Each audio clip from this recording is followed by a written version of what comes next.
انت مهمومة الحين، دموعك تنزل، قال لك زوجك كلام ما عجبك قبل شوي، انت منزعج من ابنائك، مريض، تشوفني وانت جالس على عربة على سرير، مهموم، لك سجين، عندكم مشاكل في بيوتكم، في مشكلة معك مع مديرك او صديق لك، يا جماعة عليك ديون، في هموم كثيرة، صح؟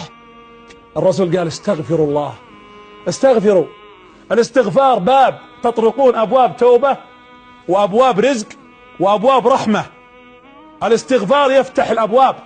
فقلت استغفروا ربكم انه كان غفارا يرسل السماء عليكم مدرارا، بس، ويمددكم باموال وبنين، بس، ويجعل لكم جنات، بس، ويجعل لكم انهارا.